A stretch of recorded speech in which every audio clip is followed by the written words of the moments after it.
Bom dia, Fábio. Bom dia, Larissa, bom dia. Tudo bem? Tudo bem, você também? Também estou bem, graças a Deus. É um prazer ter você aqui conosco no diálogo. Igualmente. Desculpe porque foi em cima da hora, né, como eu disse. E você foi uma das pessoas que me veio na cabeça, eu te acompanho há um tempo já, para chamar Sim, de fora, para poder falar sobre a sua vida acadêmica aí, em Portugal, né? E eu gostaria muito que você contasse um pouco sobre a sua vida aí, como é que é, como você conseguiu, se foi uma bolsa, sua trajetória toda aí, para os jovens, né, se inspirarem um sim, pouco. claro, claro. Pronto, então assim, eu vou começar bem do início mesmo, o que é que me motivou a vir para cá, porque tem tudo a ver com a minha vida acadêmica também. Porque eu desde quando comecei a escola mesmo, eu comecei a ter uma consciência de estudante e enquanto estudante eu queria mesmo seguir a vida acadêmica, eu queria ter alguma profissão, alguma área que eu seguisse e me identificasse, a área de letras, a área de língua portuguesa foi a que me chamou, porque eu sempre fui uma criança, eu aprendi a ler muito cedo, devorava livros na minha infância, e a parte de letras foi uma área que me chamou, que eu me identifiquei desde sempre, assim, por assim dizer. Então, eu vim para Portugal em 2016 e eu não comecei a estudar logo. Eu comecei a estudar em 2017, foi quando eu, 2017, de 2017 para 2018 mais ou menos, quando eu comecei, e eu queria, num primeiro momento, ingressar numa universidade portuguesa, mas em termos burocráticos, em termos de exames, para a gente ingressar numa universidade portuguesa, em questão de documentos também, eu por ser brasileiro, e eles aqui eles têm exigências muito assim, muito burocráticas que eu não consegui e não quis também passar por elas. Então eu conheci a minha universidade, a Unigran, a Universidade da Grande Dourados, e fiz aqui a minha faculdade, à distância, online, não é nesse caso. Então, é assim, muita gente fala que a universidade à distância é mais fácil, ou tem certos tipos de preconceito em relação a isso. Mas eu digo que é preciso muito mais foco, muito mais disciplina, muito mais regra. Ingressei na Unigran, conheci a Unigran, é uma universidade brasileira que tem polos espalhados no mundo todo, e aqui em Portugal, inclusive. Então comecei a estudar, comecei a ver, não foi fácil porque tive que conjugar a minha vida acadêmica com a vida profissional também, porque é assim, a gente que não tem assim tantas condições, a gente tem que trabalhar para estudar, não é? E eu no Brasil consegui passar em universidades federais, mas não tinha condição, mesmo que seja federal, que o pessoal fala é financiado pelo Estado, mas mesmo assim acaba por ser muito dispendioso. E aqui não, aqui eu consegui trabalhar, consegui pagar a minha faculdade, consegui fazer e, e pronto, foi mais ou menos assim a minha trajetória acadêmica. Formei no ano passado, até inclusive tem aqui o meu, o meu diploma aqui do lado, 2 de julho de 2021. Foi quando eu concluí o curso e ainda não estou atuando, porque aqui em Portugal também, para eu conseguir atuar, por eu ter o diploma brasileiro, para eu conseguir atuar, eu tenho que fazer um curso de capacitação de formadores, para eu conseguir atuar aqui em Portugal, ou o mestrado numa universidade portuguesa. Eu ainda não consegui fazer nenhum nem outro, mas estou caminhando para tal e quero fazer e quero continuar e vou, se Deus quiser, vou conseguir aí concluir minha vida acadêmica. Assim, a gente nunca vai parar de estudar, né? Você sabe É como é que verdade. funciona. O pior é que não para mesmo. A gente nunca vai parar de estudar, nunca mesmo. Então, de uma forma ou de outra, vai ser assim. E o que te levou assim, a continuar foi a sua trajetória assim, no início, lá quando você era criança? Quais foram os seus primeiros livros que você começou a devorar, assim, que você amava ler? É assim, na verdade, assim, eu lembro que no Brasil a gente tinha um programa do governo, se eu não me engano era o PNBL,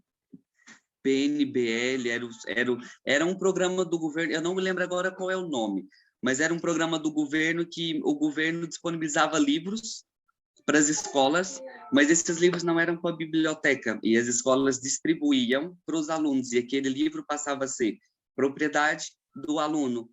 E eu lembro que uma professora minha, então, tinha esses livros, e ela chegou uma vez e, e começou a distribuir livros aleatórios para o pessoal, para os alunos mesmo. Eu, nessa época, deveria ter uns 10 anos de idade, mais ou menos. E eu lembro que o primeiro livro que eu li, assim, que eu devorei mesmo, foi o Peter Pan. E para uma criança ler o Peter Pan, eu não me esqueço a sensação que eu tive até hoje. E para uma criança ler, e eu fiquei fascinado com aquele mundo, com o mundo da literatura em si, da fantasia, né, que é o livro. E a partir daí eu não parei mais.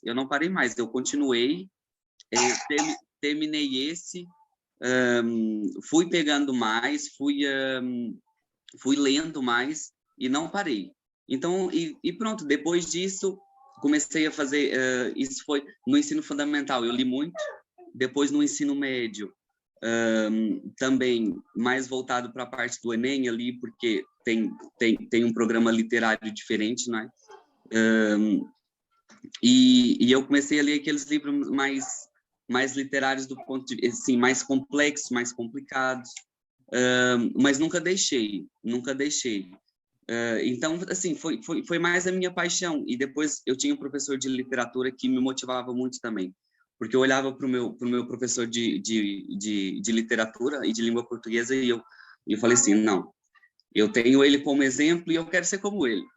Gosto muito da parte editorial, da parte como eu digo, que envolve livros mesmo.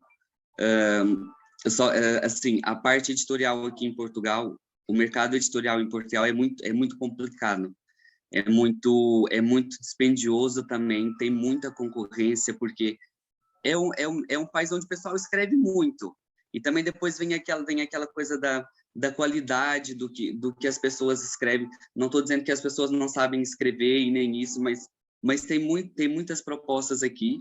Ainda também já tive proposta para ingressar nesse ramo, na parte de revisão de literatura numa editora infanto-juvenil. É uma área que eu gosto muito, mas eu quero também, porque quero passar pela parte de dar aulas, de lecionar também. Tenho muita vontade. Só porque, como eu disse, eu tenho que passar por esse curso, ou então fazer o mestrado. Mas são as duas partes que me chamam muito, é o ramo editorial e a parte de lecionar mesmo, a parte didática, eu gosto bastante. O aprendizado que você levou das escolas públicas do Brasil, porque é totalmente diferente, né? É muito, é muito, é muito diferente, porque assim, eu quando comecei a estudar para fazer o vestibular aqui não se fala vestibular, aqui fala-se mesmo exames. E eu quando comecei, eu queria entrar numa universidade portuguesa quando cheguei, e peguei os exames antigos para poder estudar, para poder fazer, para conseguir entrar na universidade aqui. Só porque eu, quando estava estudando, eu percebi que era completamente diferente. O plano curricular é muito diferente daí do Brasil. Também não é querendo desmerecer, mas pelo que eu vi e pelo meu conhecimento, você sabe que a minha tese o meu TCC foi em cima das políticas públicas sobre Sim. educação. Pronto, a gente já falou sobre isso um pouco. E aqui em Portugal eles têm as políticas educacionais são mais consolidadas, estão um pouco mais avançadas, mas eu não sei se é esse o termo correto, talvez não seja mesmo de todo esse o termo correto, e eu inclusive até mandei mensagem para uma amiga minha no Brasil e disse, olha, é assim, você conhece alguma coisa, você viu alguma coisa disso? e ela estava cursando, ela fazia letras em São João del Rei, na Universidade Federal, e coisas aqui que davam na escola, ela estava estudando na universidade. Ela já tinha... Exatamente, ou seja, aqui eles estudam na escola o que nós estudamos na universidade. Porque eu estava estudando na Universidade Brasileira, na Unigran. Mas então é assim, mas eu quando estudei, eu sempre fui um aluno aplicado. Nunca fui de fazer bagunça na escola, eu adorava. Hoje em dia as pessoas me perguntam: você tem saudade da escola? Eu tenho muita saudade da escola.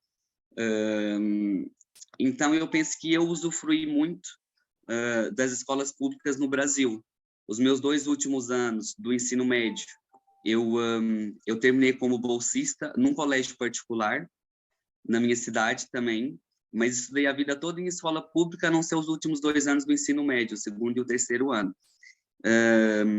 E digo que, se fosse para escolher, eu não teria saído da escola pública.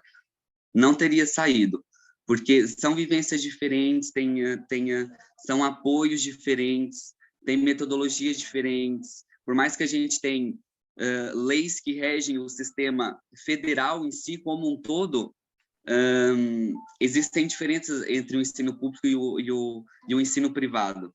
E eu sou muito defensor do ensino público, muito mesmo, acho que é muito importante, e levo comigo tudo que eu usufruí do ensino público, né? E pronto, sem desmerecer também o privado, mas o público é de suma importância.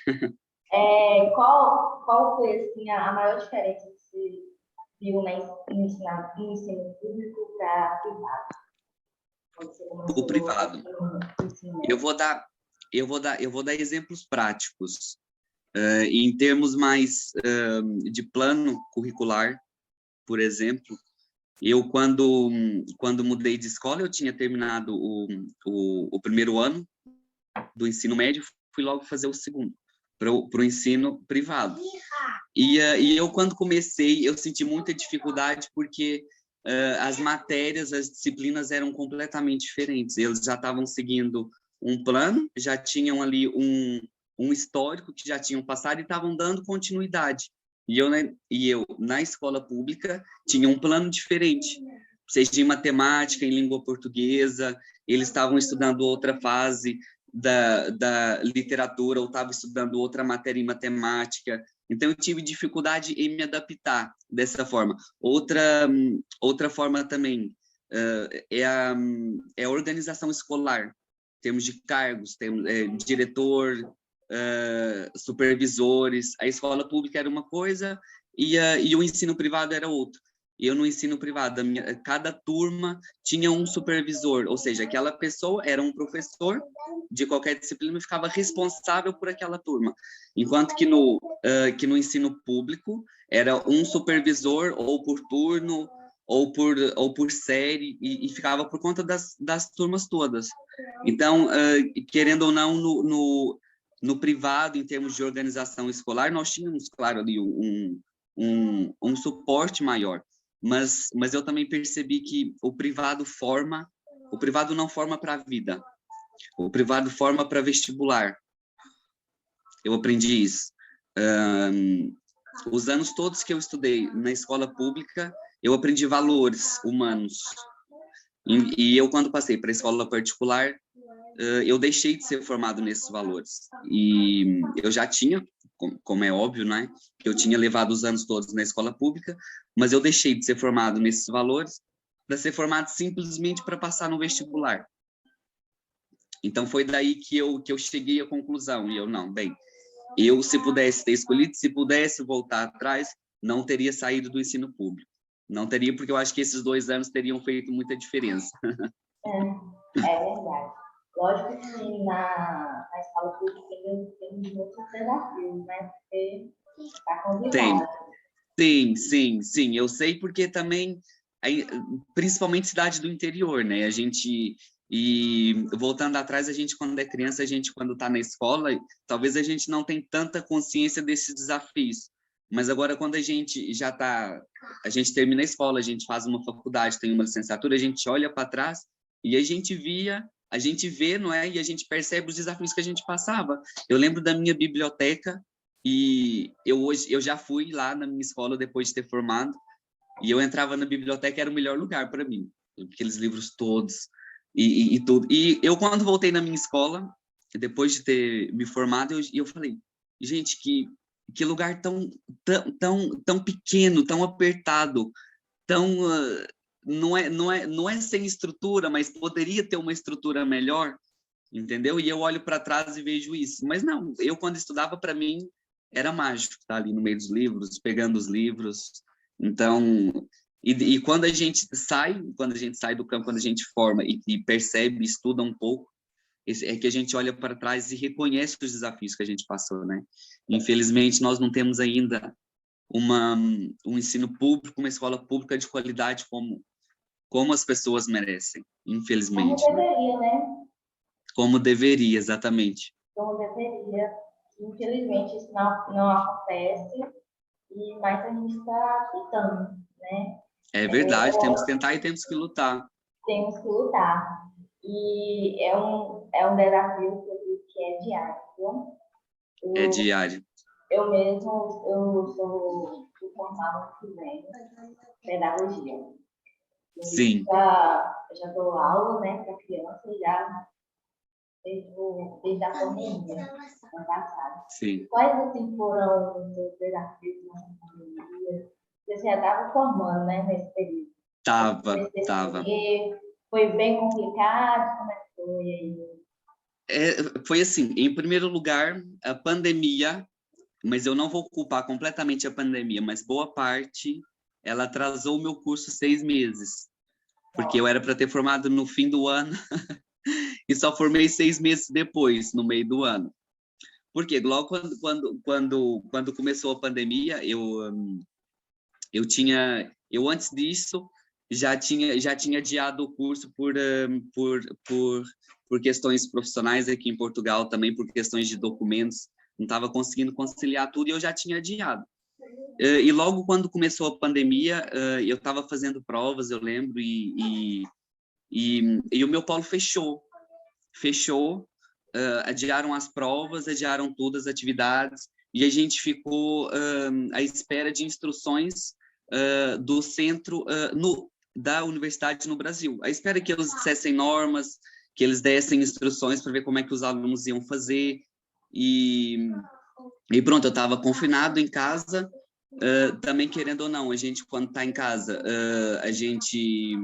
a gente perde um pouco aquela rotina, não é? Eu tinha uma rotina, assim, de pegar, de estudar e fazer as coisas. A gente, quando está confinado, a gente está em casa o tempo todo, eu fiquei em casa o tempo todo. E, querendo ou não, eu perdi um pouco dessa rotina. Então, também atrapalhou um pouco, a pandemia atrapalhou bastante nessa questão, mas depois, quando voltou, quando nós tivemos as instruções todas de como seriam feitas as provas, as atividades, nós conseguimos, e os professores foram muito acessíveis também, em termos de prazos, em termos de prazos de provas, de atividades também. Até muitas vezes eu tive exemplos de colegas que eles repetiram as provas e deram oportunidades para refazer atividades devido a esse contexto, devido aos atrasos também. Mas assim, a pandemia mudou tudo, né? Mudou o panorama mundial, não só na educação, mas em todos os aspectos mesmo. Eu já estava habituado em estudar com computador, com celular, estudar online, não é? Mas a pandemia veio e forçou pessoas que não estavam habituadas a trabalhar dessa maneira, né? Então, daí também ressaltar a importância das tecnologias, tanto na educação quanto em sala de aula, e tentar inovar e tentar melhorar, porque, querendo ou não, olha, veio uma situação que nos forçou e pronto, nós poderíamos já ter tido uma, uma formação em relação a isso, mas eu acredito que em algumas situações forçou mesmo as pessoas Tem algum, né? E queria saber como, aí, como em Portugal você passar esse período na sua universidade? Porque você tem algum tipo de encontro na semana para poder fazer algum visual junto na sala ou não? Se nós tínhamos encontros? Presenciais. Não, sim, é assim, antes da pandemia, nós já, de vez, assim, não era muito frequente, mas a Unigran, por ter polos em vários lugares no mundo, assim, também tem professores em intercâmbio. A Unigran tem cursos tanto completamente online, quanto também semipresenciais. Então, nós tínhamos, nesse caso, professores que ficavam rodando os polos da universidade. Então, de vez em quando, nós tínhamos alguns professores que vinham ao polo, aqui no Porto, e nós encontrávamos a turma, e não eram aulas obrigatórias, mas era uma oportunidade da gente se conectar, porque a distância também, a gente tem mais o contato através de grupos de WhatsApp, às vezes por videochamadas, e às vezes mesmo com o próprio tutor do polo, não é o professor, é a pessoa responsável pelo polo, que nos dá mais o apoio. Nós temos contato com os professores, sempre tivemos os contatos, seja por e-mail, seja por WhatsApp, sempre foram muito acessíveis. Mas quando a gente tinha, assim, aulas presenciais, era uma oportunidade muito boa também, porque eu acredito que se fosse para as pessoas escolherem, é claro que as pessoas queriam estar 100% disponíveis para estudar aquilo que gostam, mas muitas vezes as pessoas recorrem ao sistema à distância por ter mesmo e por necessidade de conciliar trabalho com estudos, por querer avançar, mas não tem como parar de trabalhar para estudar, simplesmente. Também não estou dizendo que também no regime presencial a pessoa não trabalhe, porque tem quem faça regime presencial e trabalhe. Também é normal, não são situações assim, são situações muito específicas. Então, a gente fazia encontros e o professor dava aula, às vezes falava de um tema, ou falava de um tema central, não falava de um tema, assim, de matéria mesmo, um tema específico, mas falava num contexto geral sobre globalização, sobre as tecnologias, falava sobre o ensino à distância, e a gente ali encontrava e trocava ideias. Eu conheci muitas pessoas assim de outros polos, a gente trocava ideias. E também quando não eram os professores, era a própria pessoa responsável pelo polo, ela fazia espécie de convívios, de mesas redondas, e a gente trocava ideias, e tinha um lanche, tinha um coquetelzinho ali, às vezes um cafezinho. Então, a gente sempre tinha contato.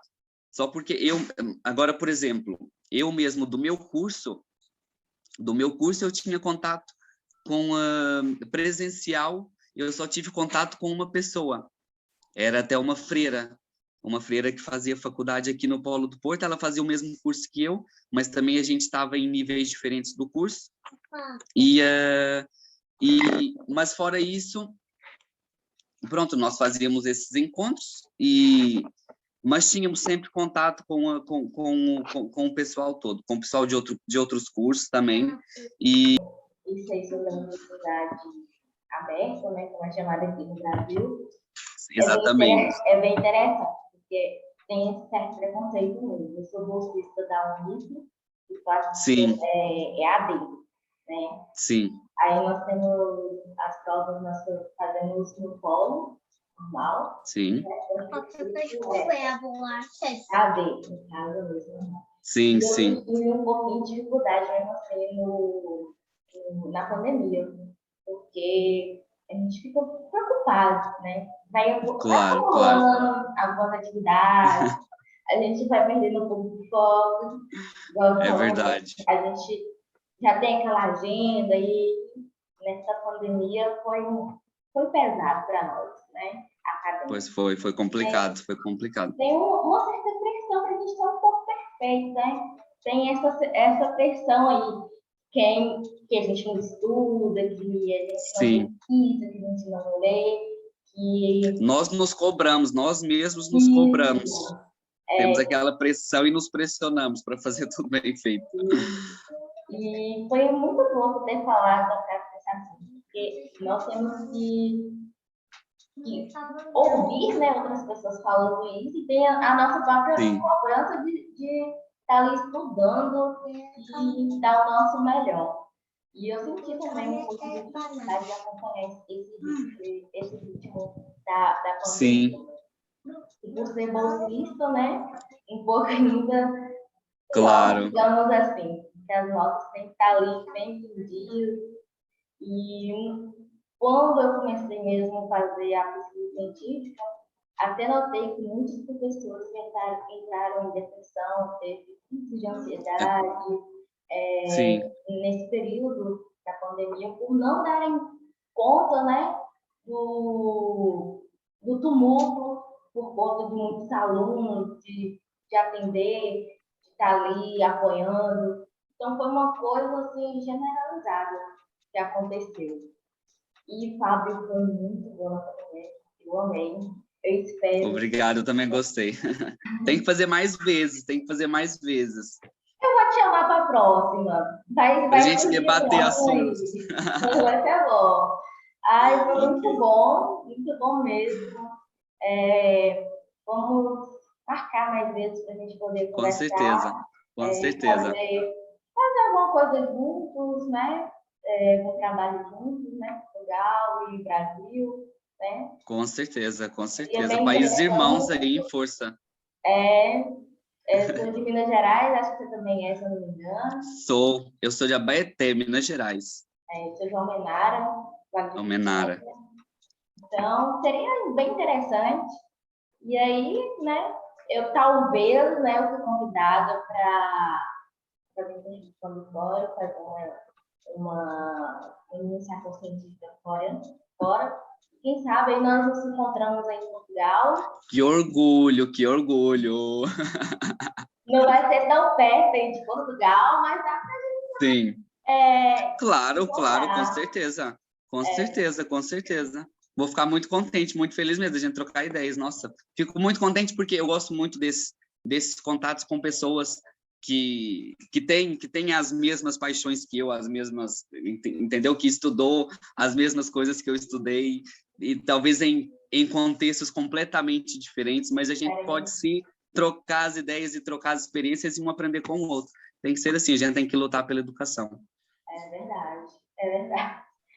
Foi muito bom, eu gostei. Você falou da escola federal também, né? Passar na escola federal, Sim, eu também passei por isso, né? Passei por muitas escolas, né? Mas escolhi aqui da minha própria cidade mesmo, sim, porque sim, não ia sim. dar certo para estudar, né? E trabalhar é muito difícil. É Não, complicado. isso dá trabalho. Imagina uma escola longe da família, e ter que pagar mais. Sim, sim, sim, sim. Gostei bastante, viu? Muito obrigada. Também gostei. Obrigado pela oportunidade, viu? Pelo convite. E quando precisar, eu estou aí. Pode me chamar para participar, tá bom? Que Tá eu estou à bom, disposição. obrigada.